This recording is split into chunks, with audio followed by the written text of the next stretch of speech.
Assalamualaikum warahmatullahi wabarakatuh. Saya Fahri Fikri dari KM 19D. Di sini saya akan menjelaskan sedikit tentang teori dari grouping. Teori grouping. Grouping terjadi ketika muncul varietas pikiran, rasa, visi, dan nilai-nilai dalam suatu kelompok dan menjadi sebuah entitas kepentingan kelompok, dan orang-orang yang berada di dalam kelompok itu tersebut itu dilihat tidak sebagai individu tetapi sebagai representasi dari kelompok itu sendiri. Apa yang dipikirkan, dirasa, dan dilakukan adalah kesepakatan dari suatu kelompok itu sendiri. Jadi kesepakatannya bukan individu melainkan kesepakatan dari suatu kelompok itu sendiri. Dan yang kedua itu ada faktor-faktor yang mempengaruhi terjadinya grouping. Yang kesatu ada kohesivitas kelompok. Kohesivitas adalah batas hingga di mana anggota suatu kelompok bersedia untuk bekerja bersama. Kohesivitas seringkali menuntun pada ketaatan yang merupakan rute utama menuju grouping itu tersendiri. Dan yang kedua itu ada faktor struktural, dan di faktor struktural ini ada 4, yaitu 1. Isolasi kelompok. Yang kedua, kurangnya kepemimpinan imparsial. Yang ketiga, kurangnya produser yang jelas dalam mengambil suatu keputusan itu sendiri. Dan yang keempat di sini adalah homogenitas latar belakang anggota kelompok.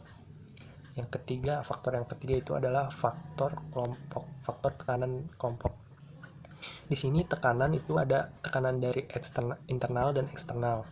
Ketika pembuatan keputusan sedang dalam tekanan yang berat, yang berasal dari dalam maupun dari luar kelompok, pada akhirnya akan membentuk suatu grouping juga.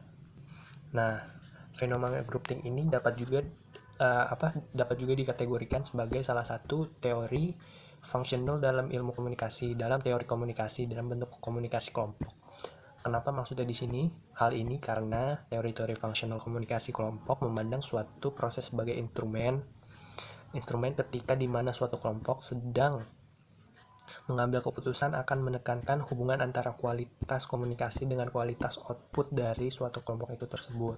Nah, di sini saya memberi contoh suatu kelompok. Misalkan ada beberapa kelompok.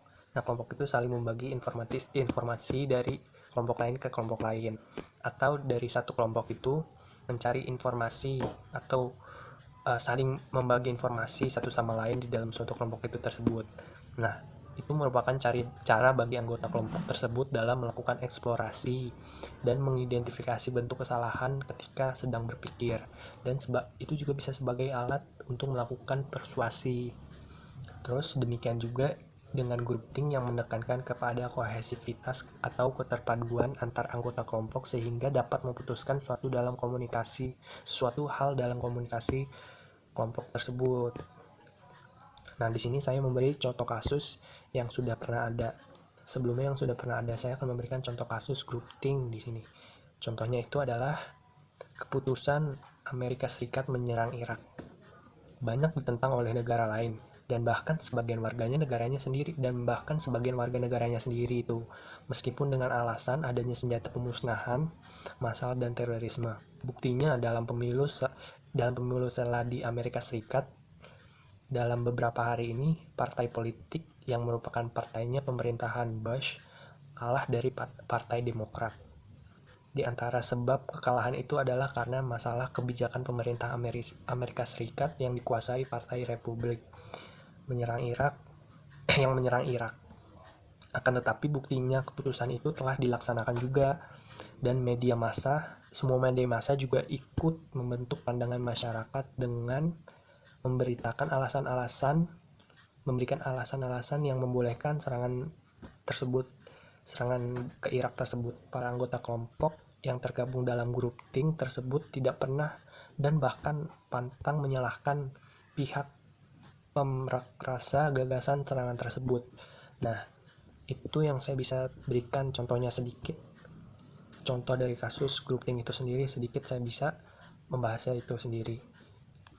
Itu sekian dari saya, itu yang saya bisa jelaskan tentang teori grouping ini sendiri. Ya, sisanya kurang lebih mohon maaf. Wassalamualaikum warahmatullahi wabarakatuh.